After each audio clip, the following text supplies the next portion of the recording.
Hey, good morning, everyone. Today is day 5 of the Holy Week, and I'm going to talk about day 4 and 5 today. Why?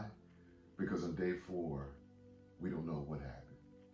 Now, there are some that speculate that that was the day that Judas made the deal with the religious leaders, but there are resources that go it was either day 3 or day 4. So we're going to say that it happened on day 3.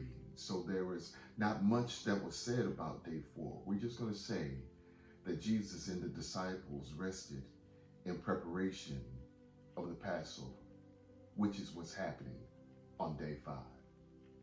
Early on day 5, Jesus sends Peter and John to the upper room to start to make preparation for the Passover feast. And as they go throughout the day, they're getting ready, and later they all meet together in the upper room. And as they're prepping to partake in the feast, Jesus sits all of the disciples down and begins to wash their feet. Jesus is now giving us an example of his type of leadership. He was a servant leader.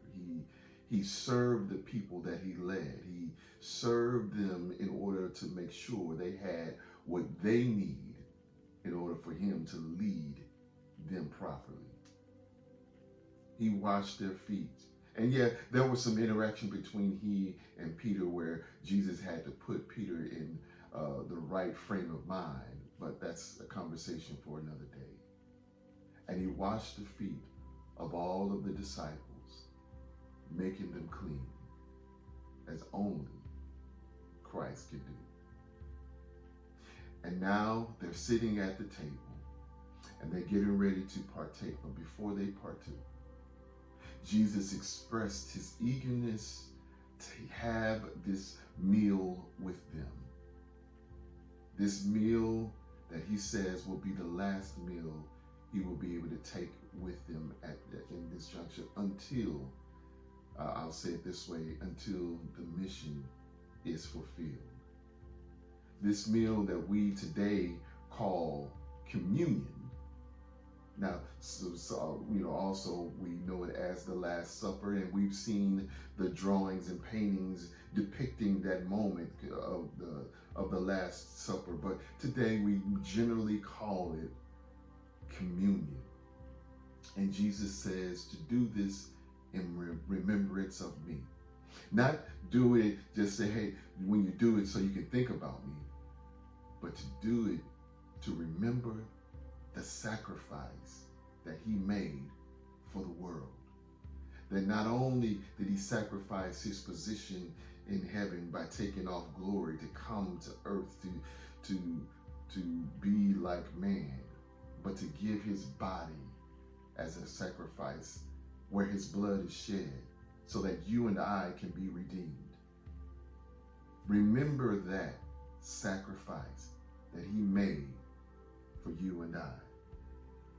And after they had eaten and talked and discussed, and some things were revealed, such as Judas' betrayal that was going to be revealed later on. We'll talk about that in a minute.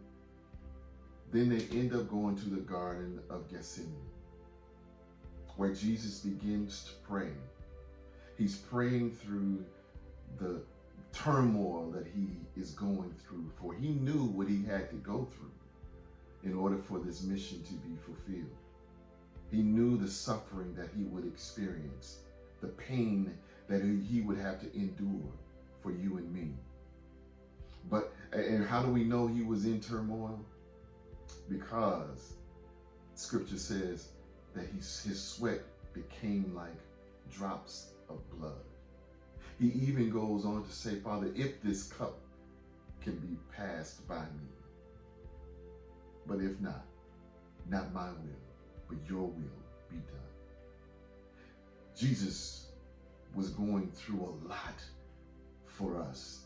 It's just like anything that we experience in life in this regard, is that when we know that judgment is coming due, that the punishment or the consequences of what decisions we make is coming due, we seem like the pressure is most intense just before it happens. And Jesus was fighting through this moment. But as he was praying, the unfortunate part is Judas's betrayal is now revealed.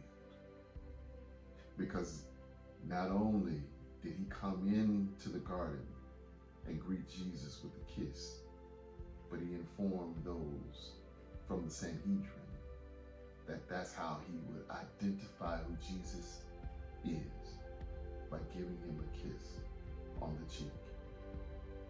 And when they saw the kiss, the Sanhedrin came in and arrested Jesus. And they took Jesus to Caiaphas' house, the high priest, as they were preparing to make judgment against him. Join us tomorrow as we talk about day 6.